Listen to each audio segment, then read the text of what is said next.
This is Breaking Down Security, and I am Brian Brake.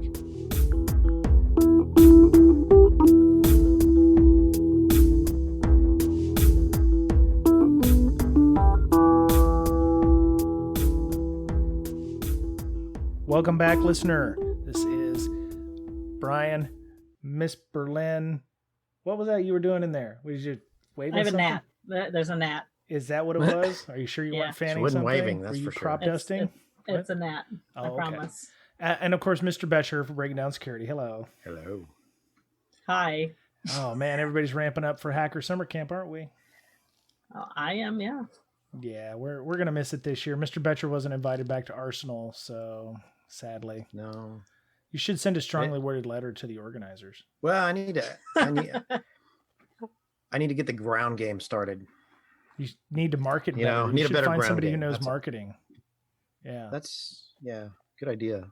They're around.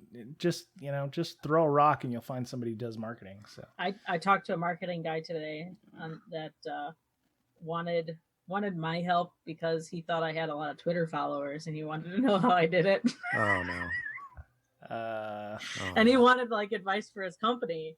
And are you trying to tell him you're the anti-how-to? No. I told him that what I do on Twitter probably isn't the best business advice. Yeah, it's not simpatico. No. All right. Well, it was very cool though to be asked. yeah, I get that sometimes too. So we're gonna bring our guest on this week. She is a very well-respected lady in the community, and she's going to talk to us, and we're going to talk about something that is weighing heavily on a lot of minds, having to do with data protections, and it's Miss Wendy Everette Knox. Knox Everette. Knox. Hello. Again. It's my Twitter handle throws everybody off because my Twitter handle is old at this point. so it's your fault. Can we no? Anyway. All right. So welcome to the show. Appreciate you being Thank here. You are a slacker. Thanks for having me. You're one of our slackers on our break sec. And I was really interested to know that you were a big fan of GDPR, which is what we're going to be talking about today. Maybe you could tell people a little bit about yourself and what you do to help InfoSec and to help everybody. Sure. So I started my career as a software test intern at Microsoft ages ago on Mac Office. And then post-college, I went to Amazon as an SDET, which is pretty much a person in the QA department who writes code. Bounced around to Google and then Meetup and then back to Amazon, and then ended up using my husband's GI Bill to go to law school, where I pretty much focused on cybersecurity sorts of things. I don't know. Am I allowed to say the cyber word here? I went to law school outside DC where everybody said cyber. Nobody drinks when we say cyber. We say cyber. Yeah, I was highly allergic to cyber when I got to DC, and now it slips out. Yep. Yeah. So I am actually just wrapping up a fellowship at a law firm called Wilgen, where I've been doing a lot of advising companies on privacy, computer security issues, researching for the attorneys and helping them on lots of things. And GDPR has definitely been one of the big things this past year. We've done a lot of work on it. Very nice. So these lawyers, are they doing it to help companies, or are they doing it to help themselves, or how are you helping them by doing the research? Sure. We mostly are helping companies. We do general research to do client alert emails. That's a lot of what the stuff that I've done has got into. We send emails out to clients who are in particular sectors. ZG works a lot with smaller startups, so companies that make apps to do various things.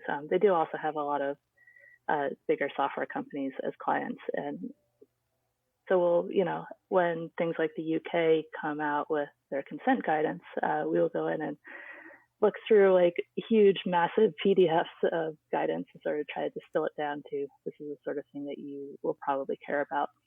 Yeah. Okay. So GDPR, which is the General Data Protection Regulation, is taking over what used to be called Privacy Shield, right? They're actually somewhat separate. Really? So, Oh, okay. well, yeah, this is all complicated. The EU used to have the Data Protection Directive 95/46.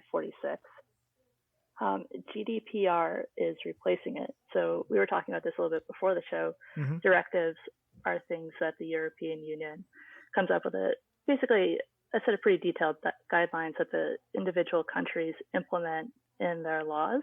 And the Data Protection Directive basically talked about various ways that you would protect the privacy of consumers and customers and people there. And one of the things is if you wanted to transfer data outside of the EU to another country, that country had to have what's called an adequacy finding. Mm-hmm. And the Safe Harbor Privacy Shield are basically ways that was done for the US. They've basically done other countries have adequacy findings. So like Canada, so EU, you could transfer data to a company in Canada. There are other ways to do it too. You can do various contract clauses between the European country and the foreign country that will talk about how you're going to protect user data. So I guess it kind of fits in, but it's not quite exactly the same thing. This is my like lawyer nitpicking. Sorry. No, that's cool. So the Privacy Shield was just the EU to US. So EU to China would be a different agreement. EU to Australia would be in a different agreement. EU to Zimbabwe would be yet another agreement. Was there any kind of similar grouping? Was there like the EU had, is GDPR kind of what's trying to replace all of them, or are there still separate ones? There will still be sort of separate agreement / findings. The Privacy Shield will probably stay, and it will now be, the GDPR will be, bringing new rules to protect customer data. But the Privacy Shield will still sort of be the way that data gets transferred to the US if it's going to be transferred. Right. Yeah. Okay, so Mr. Betcher, you said you had a scenario of some kind talking about what's the downside of people having their data protected, and we talked about this before the show. So, Well, I mentioned it, right? yeah. So He gave us a teaser. Yeah, He didn't teaser, actually, yeah. So, I wanted to discuss the downsides to the individual of this law, if any. So I know it can increase cost, probably increase the cost of innovation or hinders it in some way, because companies would have to funnel money that they would otherwise spend on innovation or whatnot, profit, I don't know, and possibly features of different software that they may develop or use. But also, my child got a Fitbit yesterday, and so I had to help him set up this Fitbit. Turns out that they were too young for a Fitbit. Yep. You couldn't do anything, and it wouldn't let us even set up the application. It said, hey, you got to wait for 2 more years. Mm-hmm. Really? So we had to re-image the phone, set up a new Gmail account, lie and say that they were a 18-year-old girl, and then all of a sudden we could use the Fitbit. Right. Curious, so I'm thinking maybe. Were they turning on 18 there, or on 13? Because 13 is usually the age at which COPPA. They were younger than 13, so I just said, well, I'll just be 18. Right. Okay, just be safe. Yeah, 18. Of course. Now, yeah, you were right. It was 13. I Googled it. But it's like, yeah, they're going to start getting ads for, birth control or whatever, because they're selling this data to different companies or whatnot. And yes, I can see that, okay, we got to protect children or whatever. Their data can't be in this thing, even though their data is already in Google or whatever.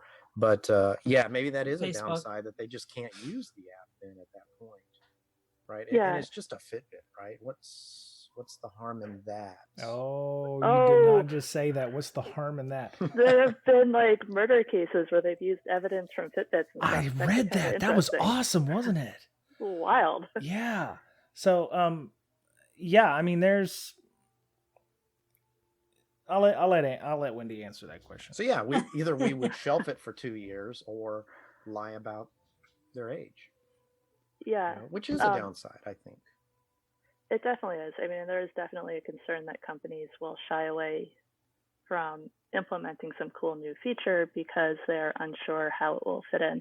This is you like set me up perfectly for my talk at B-Sides is going to be about whether we should favor software product liability or regulations because one is essentially a ex ante scheme regulations, as in you know what the rules are going into something before you build a piece of software, and software product liability would be a ex post scheme, wherein you can just build it, but then if there's a problem later on, it might go to trial and there could be a jury involved and there'd be a lot of uncertainty there. And there's different reasons why you would want one or the other. I'm not going to give the whole talk here. Very nice. You guys should come to B-Sides Las Vegas and hear my short talk. The talk is a lot of, I don't know which is better. Here's things to think about under each. But definitely a lot of companies are concerned about the uncertainty that something like GDPR does bring. The GDPR is a lot of new regulations, and they are fairly detailed, but they're still somewhat general. So let me pull this up here. I was reading aloud earlier Article 32, which is one of the security things, and it says there must be encryption of personal data. You have to ensure the ongoing confidentiality, integrity, availability, and resilience of processing systems and services. And it's like, okay, that's a fairly detailed regulation because it's telling me a couple different things that I must do, but what does it actually mean to ensure the availability? Like we all know stuff goes down, like, you know, are we talking about like a 5.9 SLA here?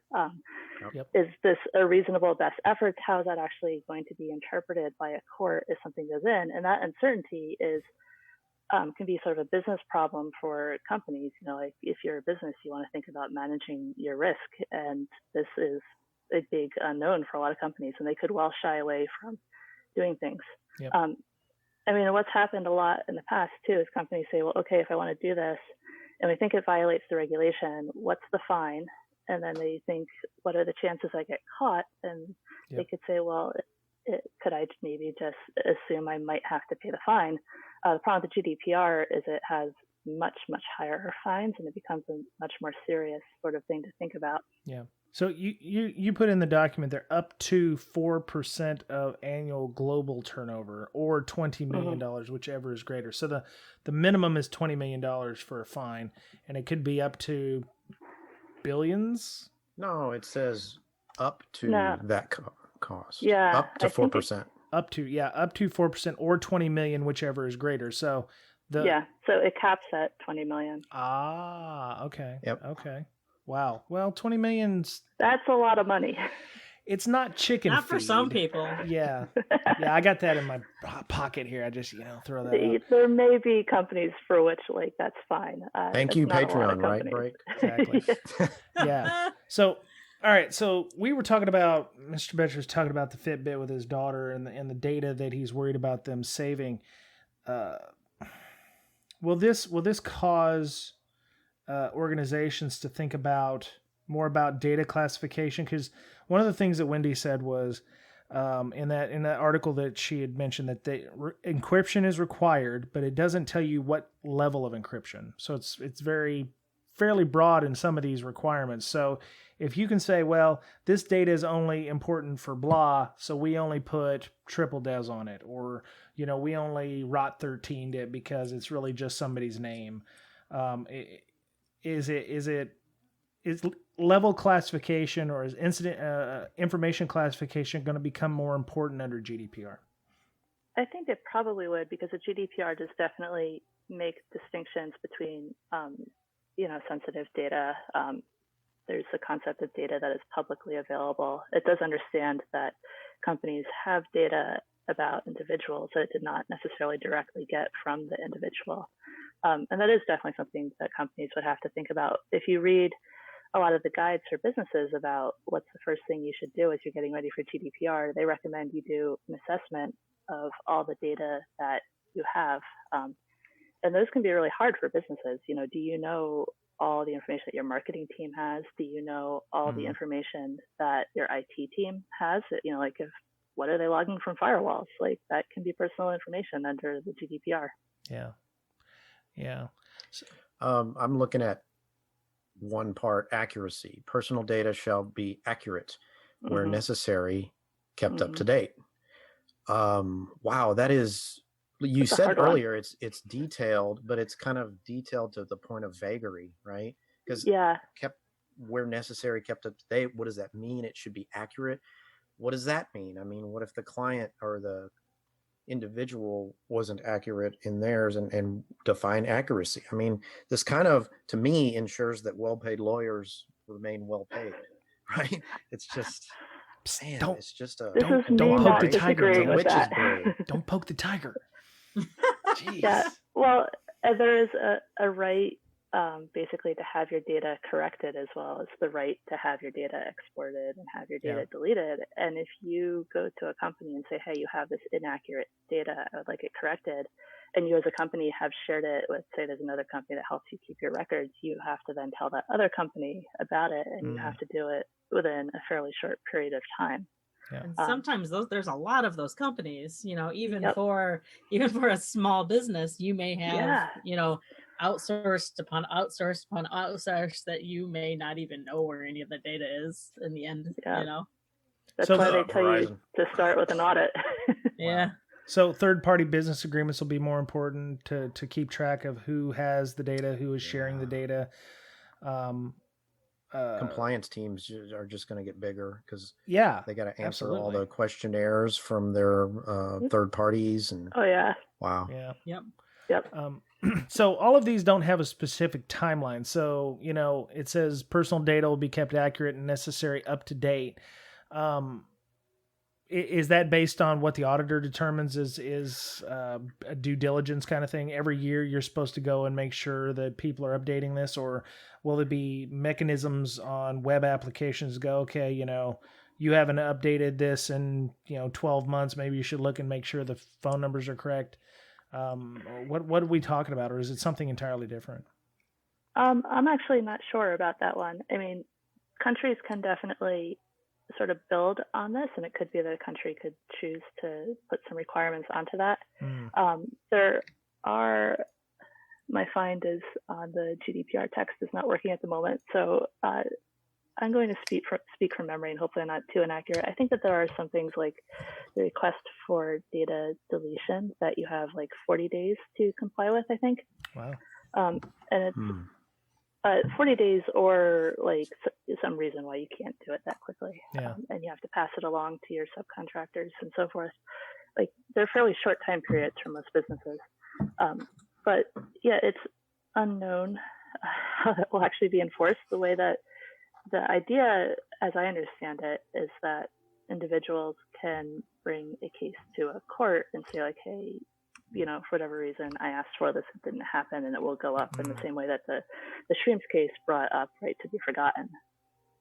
That's going to be hard, because if you know anything about databases, a lot of times you cannot delete data. Otherwise, it'll screw all the links up and everything. You just have to mark it as you know, don't use it or on your backup tapes. And it's still there.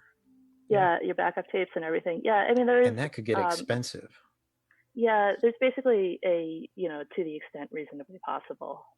But like where would a court draw that line? Like, does the court understand how relational databases work?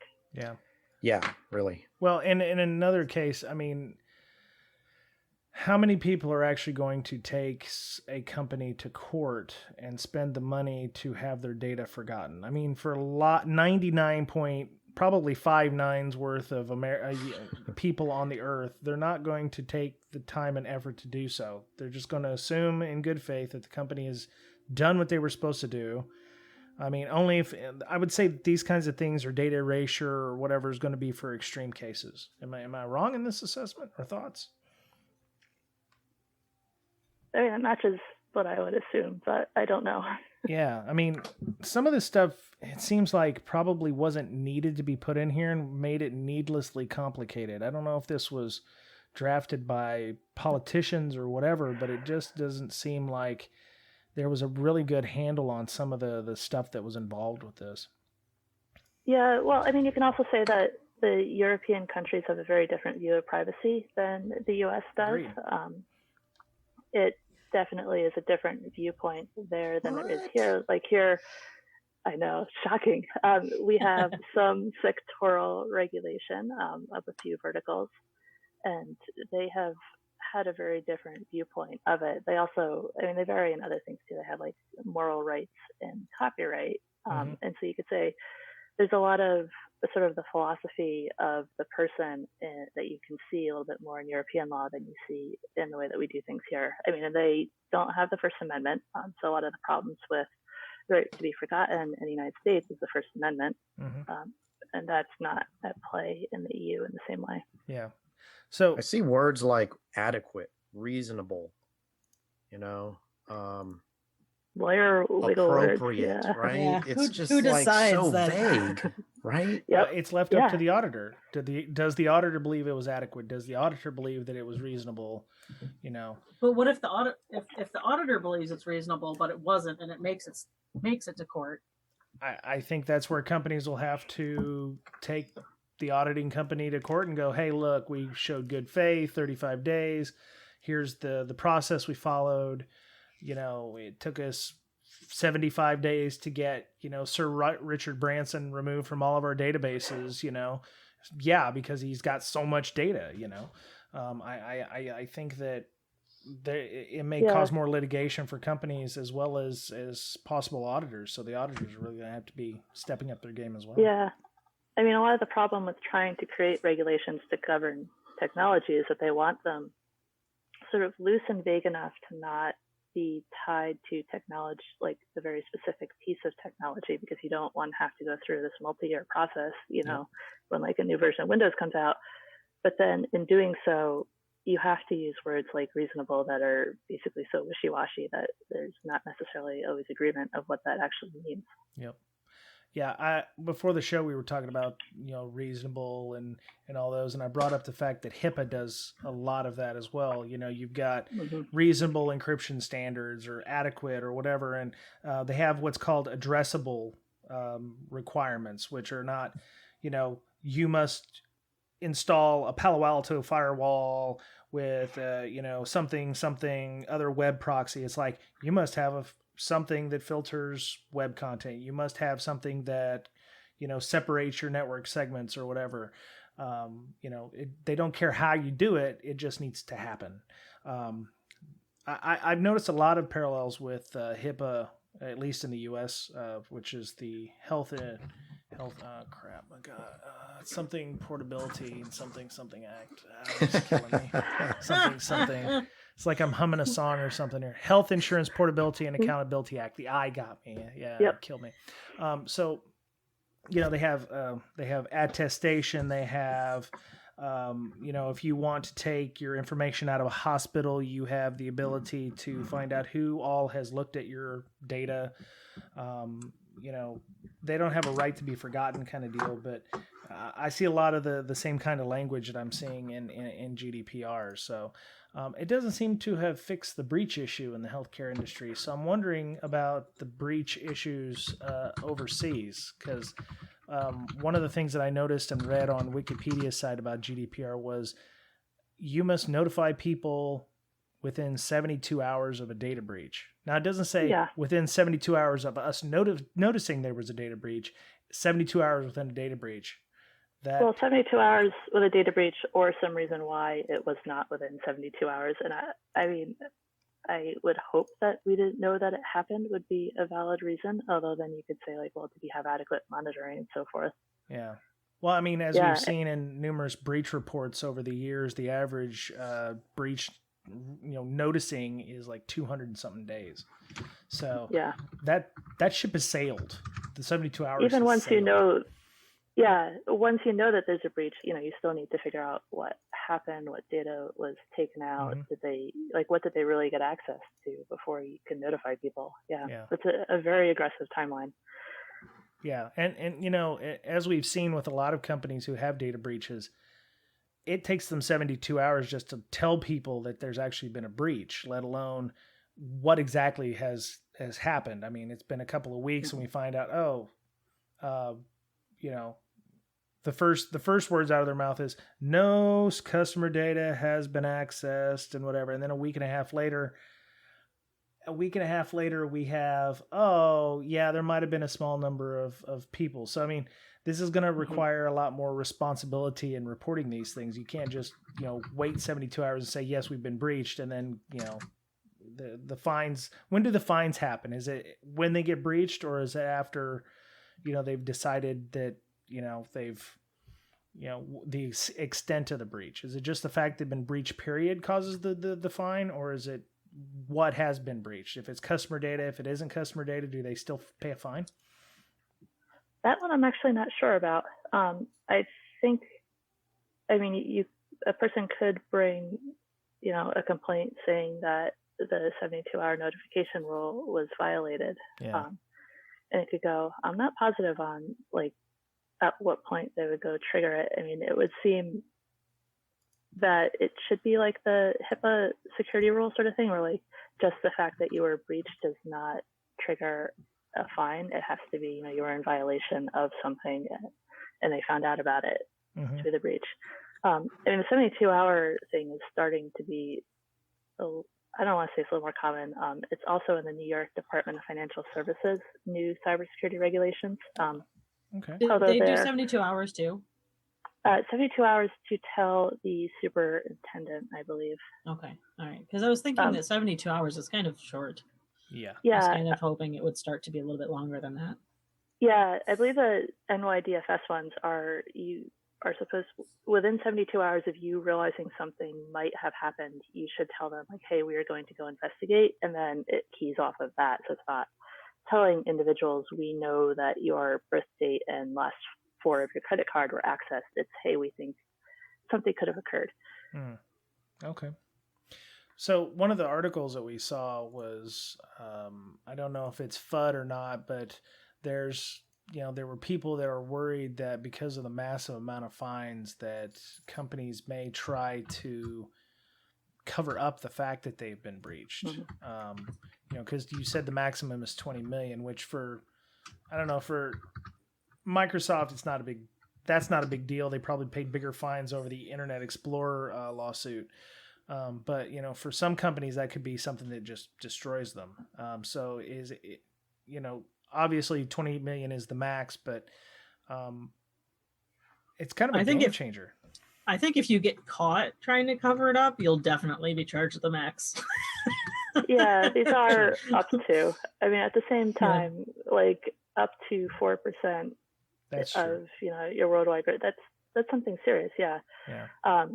There's definitely something that they probably did consider, where you want the fine serious enough such that people would actually pay attention to the regulation, because otherwise people are going to be like, oh, well, it's a $2,000 fine. And if we go do this thing that we think might possibly violate the regulation and we get $5 million in profit from it, that's probably an acceptable trade-off to us. Sure. So you need it high enough there, but yeah, then it creates this other incentive where people would be incentivized to cover up the things, I don't know how it's going to play out. It's definitely something that, there's a sensitivity there on, companies. It's a huge deal for them.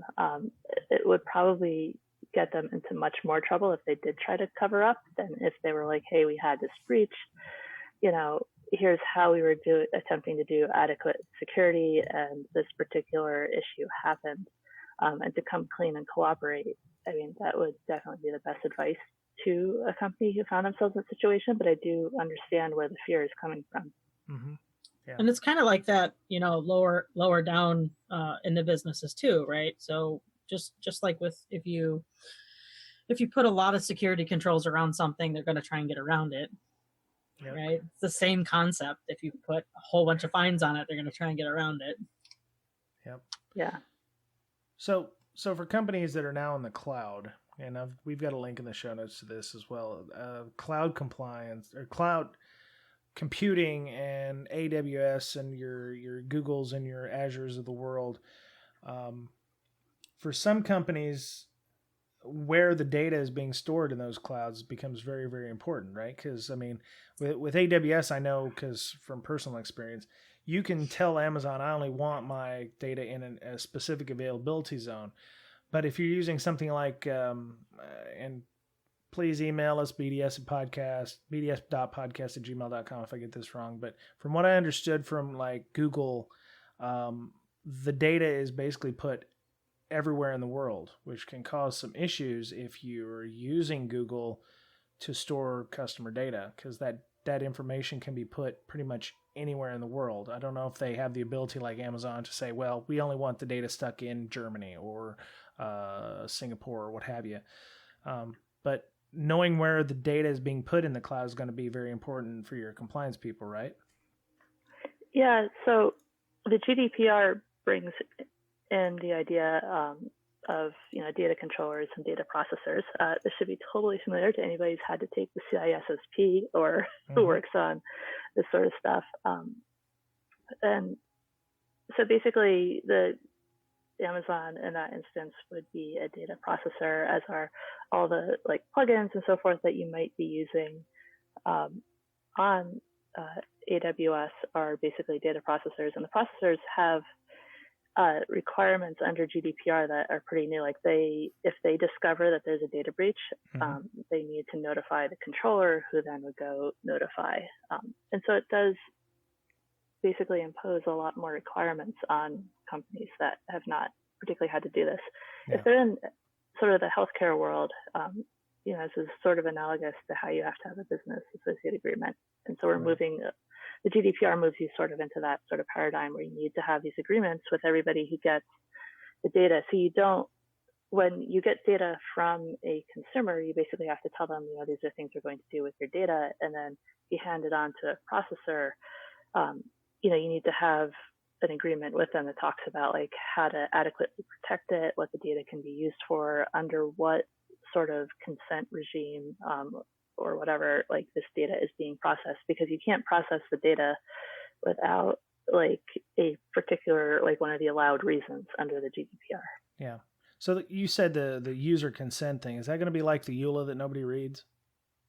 Well, they're trying not to. UK in particular has said that if you are going to use, data for marketing or so forth, you can't give the user a big wall of text with a single checkbox that says, yes, I agree to all of this, which is the way that it often happens now. They would like a separate checkbox for marketing consent, and they want things to be very clear to consumers. And so there's definitely more of a push under the GDPR to get sort of bounded consent, so that the consent, if the user signs up for marketing emails about summer vacations, then you can't email the user about like, ski boot sale and winter vacations possibly, because it was a time-bound specific consent. Yeah. Interesting. So, it's like targeted ads, but it's targeted ads by regulation. So maybe. Wow. I mean, it will be interesting to see how this plays out, because right now, there's a lot of concern about like, if you have a customer database and you're sending marketing messages to these customers, do you need to go back and get further consent from them to continue to market to them? And you have to keep records of all of this and so forth. It can be a bit of a burden for smaller companies.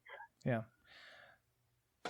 So how is this affecting other compliance frameworks? Because we're talking about GDPR with data in the cloud. So we're talking about Cloud Security Alliance requirements.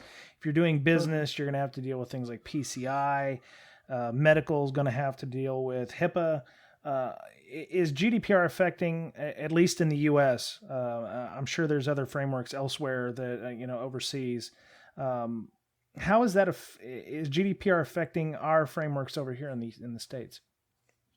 I have not seen that. It might have to do with the small world that I work in, I'd be very interested to hear on Twitter and whatever people are seeing this. Yeah. I mean, I have the most familiarity with some of the various NIST frameworks, like 171 with the confidential information and 53 and the CIS controls and whatever. And you can say that those can be an example of what is reasonable security and reasonable attempts to maintain confidentiality. And so they could be essentially a standard of care that helps you decide if something is reasonable or not.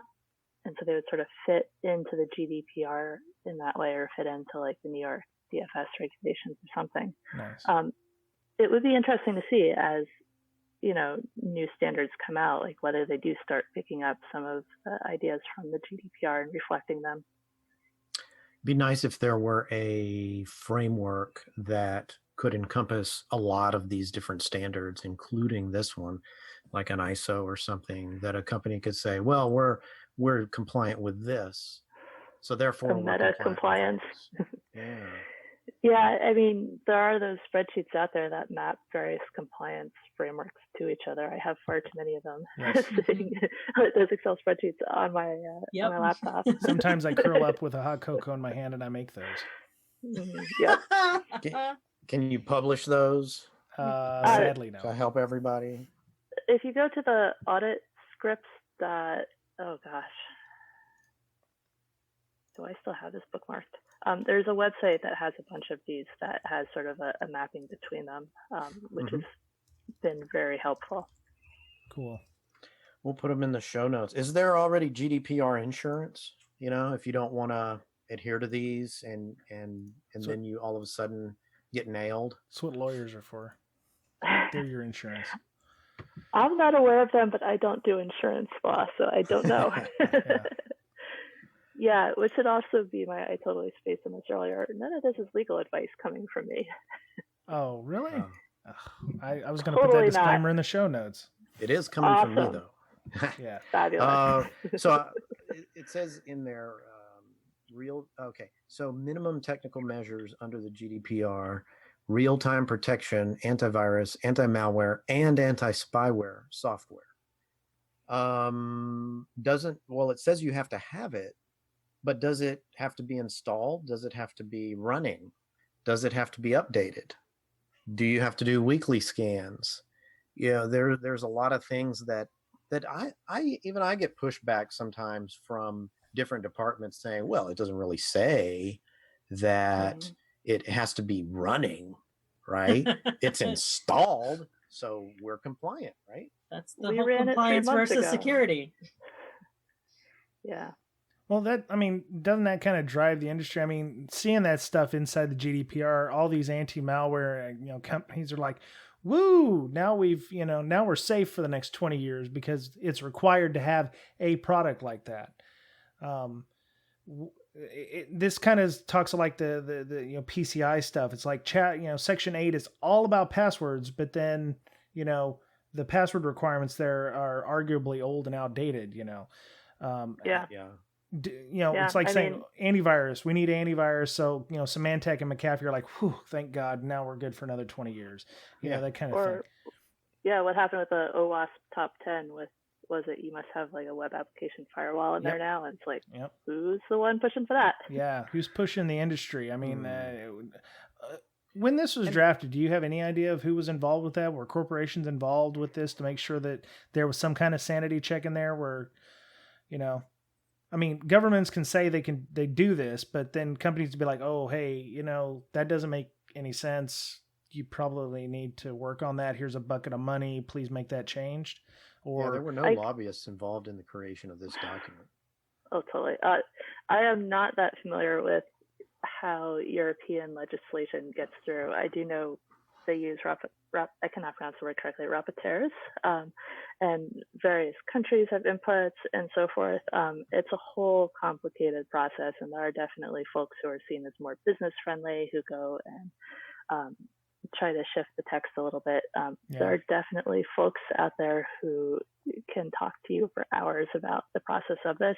I imagine at the end of the day, it's not really that dissimilar from what happens with the way legislation in theory gets done in the U.S. Yeah, no, that's understandable. So one of the other things we were talking about before the show was the fact that this is going to go in May of next year, 2018. And at the same time, for those of you who are in the UK, we're not going to get political.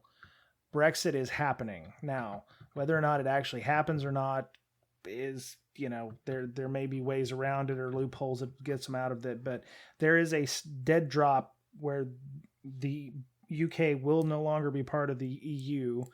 And how does GDPR affect England and the UK, whether or not they stay in the EU or not? I understand from a business point of view, the British and the UK businesses would still have to follow GDPR to do, work with the other EU members. But what about the data that is being held for UK residents that's already out there? Are they going to be protected under GDPR? Are they going to be protected under something that they have to create themselves? Yeah, I mean, that's a good question. I am very unsure what the actual answer would be, because that gets into a lot of complicated international law. As you mentioned, UK companies who have data for people who are still EU citizens would still be subject to the GDPR, because the GDPR has the extraterritoriality requirement where any company that has data essentially from EU citizens is subject to it. As far as like what would still protect UK citizens, they have the UK implementation of the earlier data privacy directive, which I am not a UK law person. I imagine that would still stay on the books. And so that would provide, at least a fallback sort of protection. I assume this would be the kind of thing that would be getting negotiated as part of Brexit. Like, do we keep some of these regulations? Do we re-implement them into UK law? Like, how would that actually work? Yeah. Okay. I was trying to see how old this UK data protection was, because the UK has been a part of the European Union for quite a while. So I was wondering if this would actually continue to protect them, or if they'd have to amend it to, protect them against, new things. I mean, we still have the Data Privacy Act of 1976, which predates the internet in many cases. So, I don't know. The data protection directive is from 1995. Okay. And so it's kind of old, which is part of was one of the reasons given for why the GDPR needed to be done.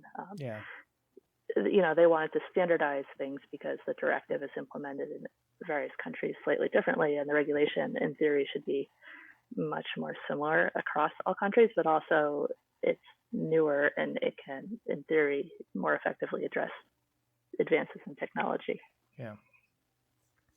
So let's say your boss comes to you tomorrow and says, I think we need to implement this GDPR thing because we're going to be opening an office. What would be some of the first things that we should talk about at our company if we were going to implement this? And we were up until now a completely U.S. company. Everything was here in the U.S. And all of a sudden your boss goes, we're going to open an office in Paris. What? Sure. Or we're going to start taking, orders from EU people. What are some things that we should talk about and discuss first before we do that? Sure. I mean, the first thing is one that we already mentioned, which is that you should probably start by auditing the data that you have. What do various teams have in terms of personal data?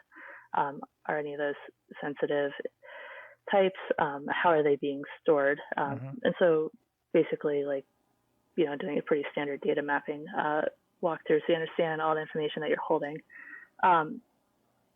You really also would want to then say, okay, under the GDPR, what's the lawful basis for processing all of these? Are we doing it under consent? Are we doing it under one of the other things, like is there a legitimate interest or something else for it?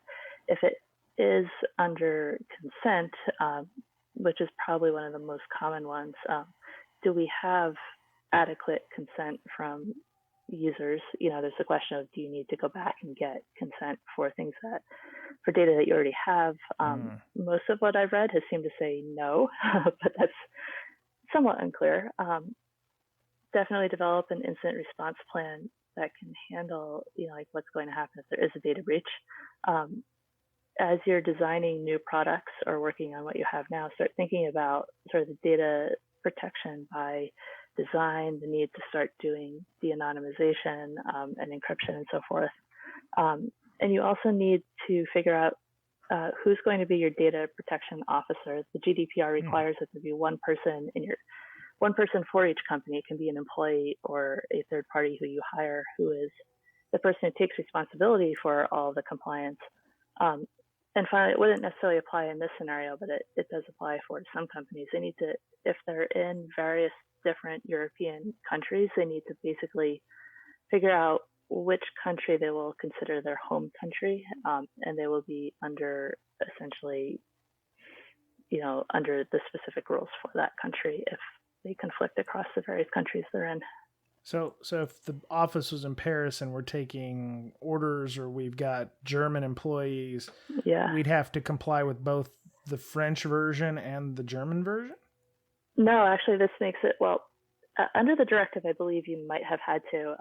What GDPR is trying to do is, if you, say, have an office in Sweden and an office in Germany and an office in Ireland, you pick one of those countries, and it's supposed to be the country where you do the most significant processing, to be your home country.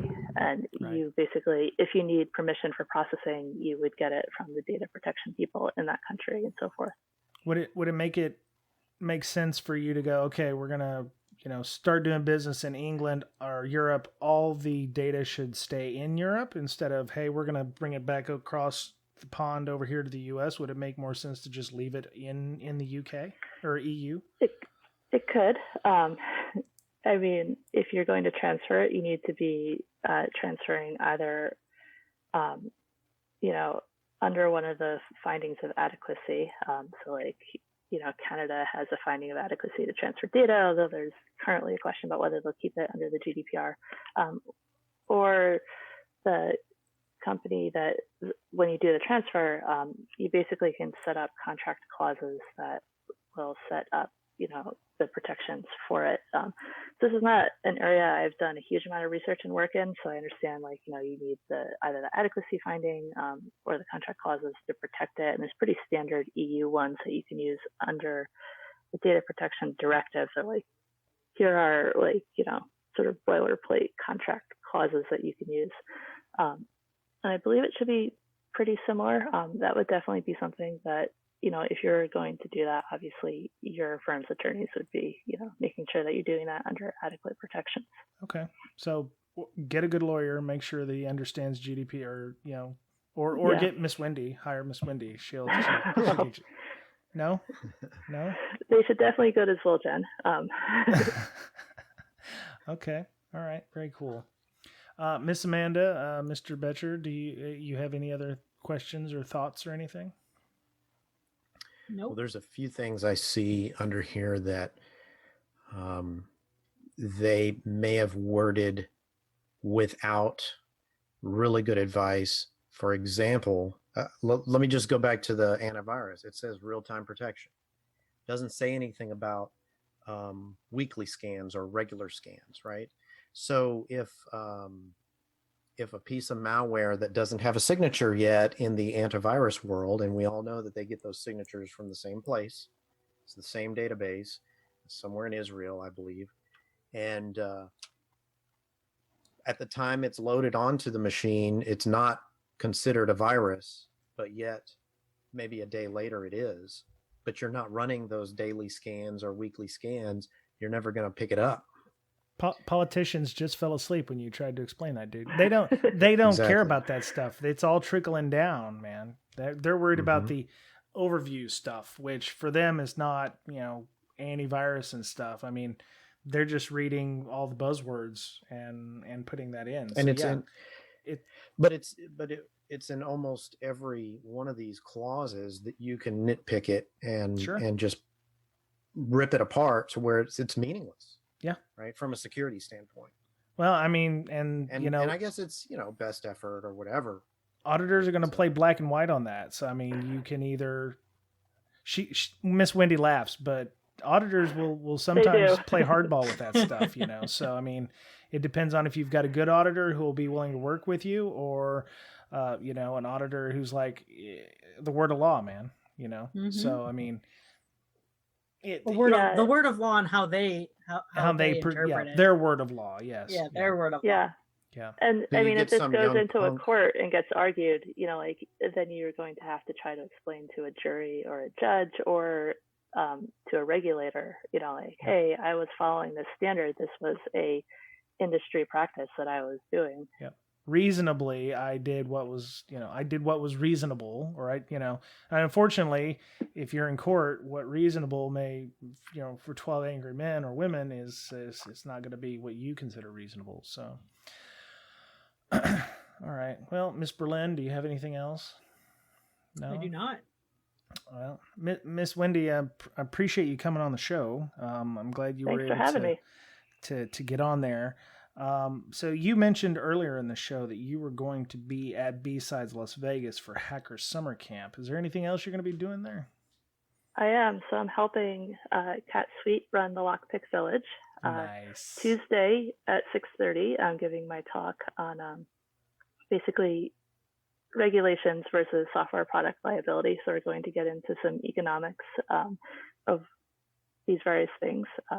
Should be interesting. It's a 25-minute talk. So I'd maybe stop by or check it out on YouTube later. Okay. And then later in the week, I'm going to be talking about basically border security and crossing borders, sort of the legal and security craziness at Sky Talks. So you either come or you miss it. Is that talking about like the Constitution free zone, like 100 miles and all that stuff? Yeah, some of that. And like the people keep saying like, oh, should I wipe my phone before I go across? Should I set up fake social media accounts? Do not do that. That's a horrible idea.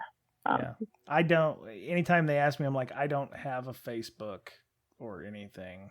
And it's like, well, how can they prove that? Are they going to hold me here and then go search for me? Yeah. So but it is a felony. It's not a good idea.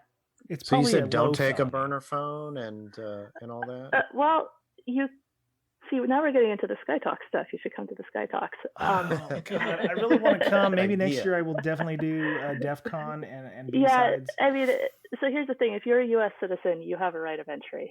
Your devices do not. If you have a phone that has nothing on it, they might decide it's suspicious. They might take it away from you. You might enter the country without your phone. Are you okay with that? Like it's all, it's like this GDPR stuff, right? Like where's your risk? Like what do you want to put up with? Yeah, it really depends on the agent who's looking at you, if he's had a bad day or not. So, yeah. Yep. Awesome. Cool. So, everybody check out Miss Wendy's talk there at DEF CON and especially the Sky Talk, because those, if I go to DEF CON, those are probably going to be the ones that I want to go see, the ones that are not going to be recorded, because I heard there's some really, really great stuff in there with regards to that. So. And then they let me in, so I don't know how that happened. Oh, come on, man. Oh, come on. So, Miss Berlin's also going to be at the DEF CON Black Hats B-Sides as well. I will be at DEF CON for sure. I do not have a B-Sides ticket, but I usually manage to wrangle my way in. Social engineering master.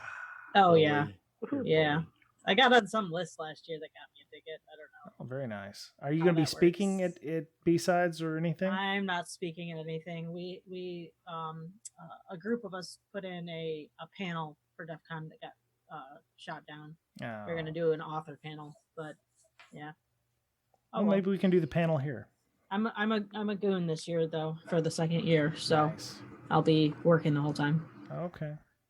Well, yeah, if you guys see Miss Berlin, give her a high five and, she'll yell at you. Tackle me in the hallways. She'll yell at you to get back in line and shut up. Make a hole. Yeah, make a hole. All right. So, Mr. Betcher, you're going to not be at Hacker Summer Camp like me. Miss Wendy, are you going to be at DerbyCon?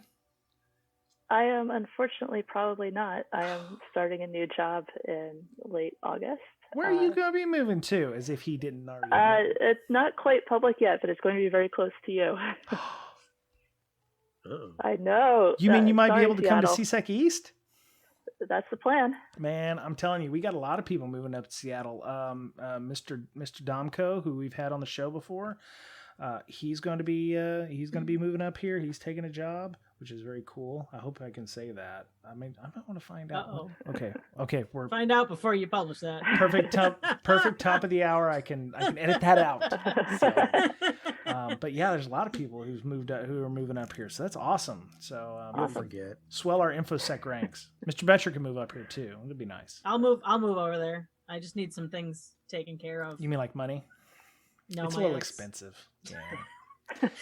Yeah. So, all right. Well, we've got one other piece. Miss Wendy, if you want to stick around for this, you can. But it's talking about our DerbyCon CTF. So if you want to hang out, that's cool. If not, I'm on East Coast time, so I'm gonna duck out. But I will look forward to hearing about DerbyCon CTF.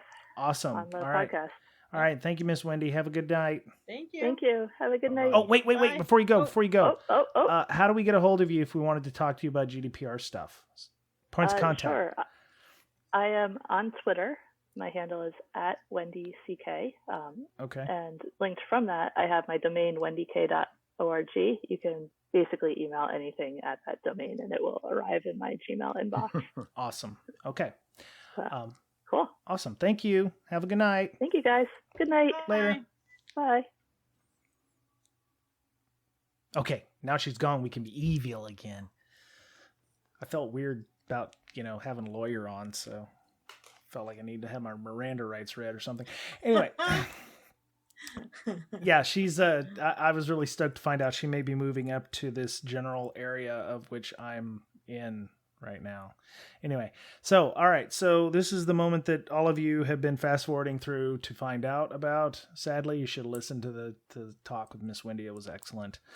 Go back, rewind now. Yes. We'll wait. It's cool. We're right here. Don't worry. And awkward silence. So, all right. So we are announcing stage 1 of the DerbyCon CTF. Is it my stage? No, dude. No. We have an order, like in pen testing. I get it. Got to save it for one of the harder stages. Okay. Wait. Is mine level 1 because it's the easiest? You are no. I thought because you said, "Oh, I'm going to do this type of level." I was like, "Well, in a pen test, what do you do first? You do reconnaissance." I like your answer. He's like wiping the sweat off his nose. You can tell he's been married for a while. Yeah, a little bit. Anyway, so the first stage was done by Miss Berlin. I'm going to let Miss Berlin explain it to you. And we're not going to be explaining this all over Hell's Half Acre. So you're going to have to listen to this episode and get it. Yes. Because we're not going to be posting clues all over Twitters and stuff like that. Okay. All right. Yeah. So it's not that difficult. Level 1. I tried to make it not that difficult anyways. Although you do have you have to sift through the whole internet is what you have to do. Oh, that's easy. Yeah. There's 3 flags in the internet somewhere that you have to find. So go for it. No, that's it. Wow. No, I'm joking. Okay. That's not it. Okay. I was like, whoa, I know we have some stuff in the show notes we could put in there, I guess. So in the show notes is what I'm going to say. So the internet's a big place. I put 3 flags out there, and it's your job to see how many you can find. I have 2 hints. First hint is the company's name is Big Bob's Chemistry Lab. That has to do with this level of the CTF. Mm-hmm. So it's a fake company that I created in my basement. No, I didn't really. Meth lab in your basement? Yeah, it's my meth lab's name. Right. Is Big Bob's Chemistry Lab. Breaking Berlin. Right. And number 2 is there's something illegal going on with Big Bob's Chemistry Lab, and you're supposed to find out what as one of the flags. That's crazy. Okay. Out of one of the 3 flags. So okay. We also put a Google Forms link that you can submit your answers to. We do ask for some sort of contact information, whether it's your email or your Twitter handle, just so we can contact you for level 2. Yep.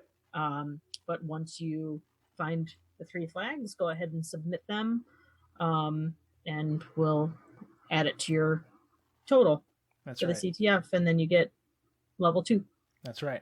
Yeah. And, if you're worried about us harvesting your email to send you spam, you should be. I already have them anyways. I shouldn't. Didn't we just talk about this? I know. So Wait, yeah, we're under GDPR now. Yeah. Oh, Look, crap. I'm not. Yes, I know. I'm sorry. Damn it. So yeah, just Twitter or email, and that will be used to send out level 2's, bit. Whether level 2 be mine or Mr. Betcher's. Mr. Betcher's on the ball. He's got one already, and he's thinking about doing yet another one. So that's pretty cool.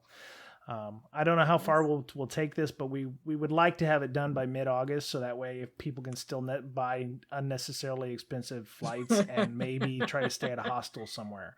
Right. It is for a free ticket.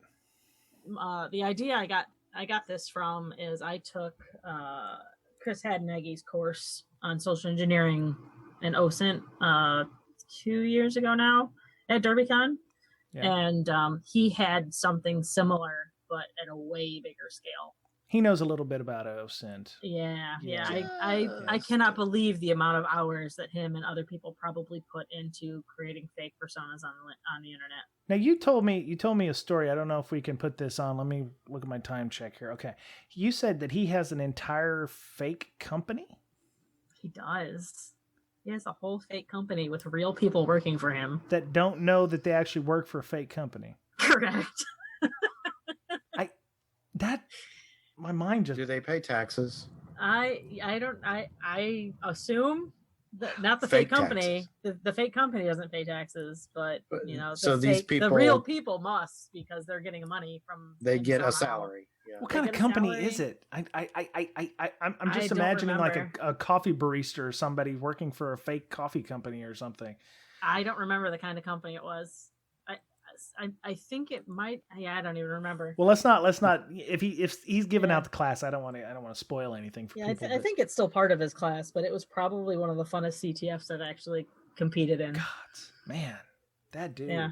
Man, we got to have him on just for that. That sounds like fun. All right. Yeah, I could ask him.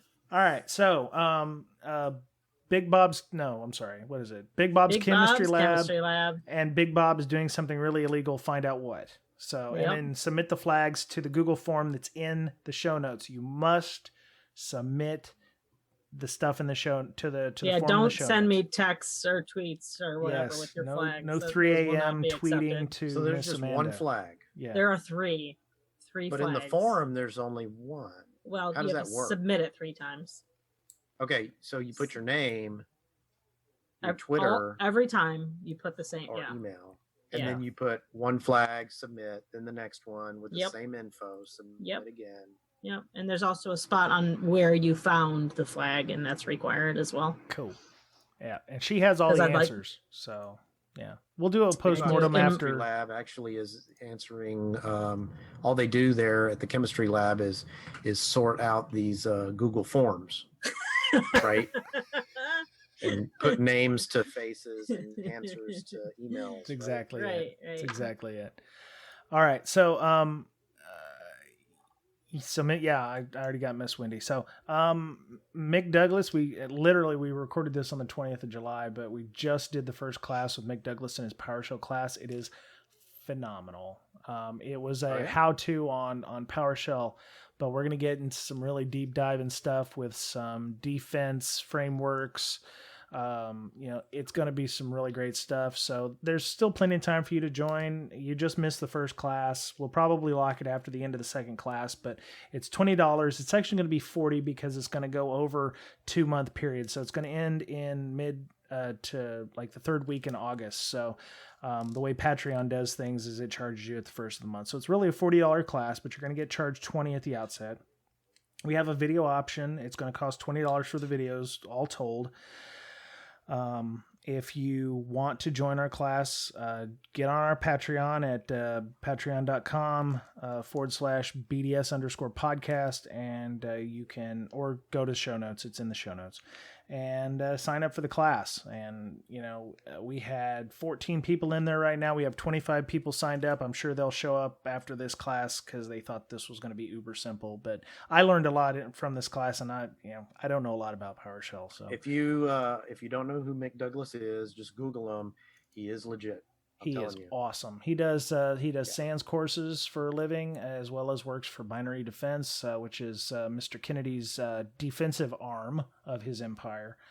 And yeah, he's defensive and an offensive arm. That's right. Well, defense is going to be like blocking. Yeah, like high block, so defense and is blocking. And then the trusted seg is the offensive arm. So I don't know where we're going with that.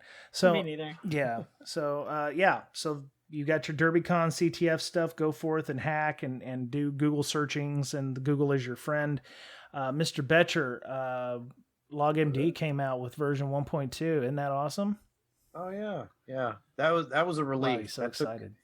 Yes, I am excited. Yeah, great. Now I can sleep. That's cool. And this is the free. This is what did you put in the free version that you can't get in that you get in the paid version? What did I put in the free that you can't get in the paid? Well, I mean, what did you put in the free version that just came out? The biggest thing is auto runs. So we basically scan the system for anything that runs automatically when you boot up, or when you click certain buttons, like what happens when you double click a PDF file. Right. Well, it's got to run something, right? So that's an auto run. So in Windows 10, there's about, average of about 1,200 of these things that run automatically. Holy cow. So we put those in a spreadsheet that you can parse, you can grep, you can do whatever you want in its formatted properly. A lot of the auto run tools previously, good luck parsing those. Yeah. So now you can filter them however you want. Use the incredible tool called Excel and let it do its magic, whatever you want. It's a CSV file. So nice. You can push it out into your entire environment, run auto runs, and pull it down, and then you can find out what everybody's running right in your environment by default. And you might find some hackery there as well. Very cool. It's looking at persistence. Awesome. All right. Among other things.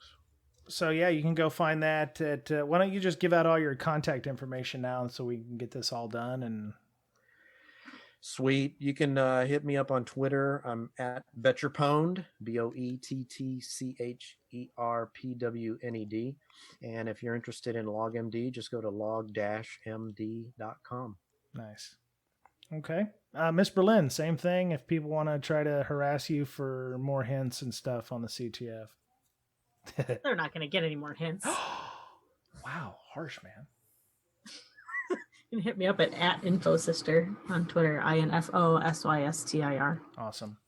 So our show, Breaking Down Security, can be found at breakingsecurity.com, BRAKEING security.com.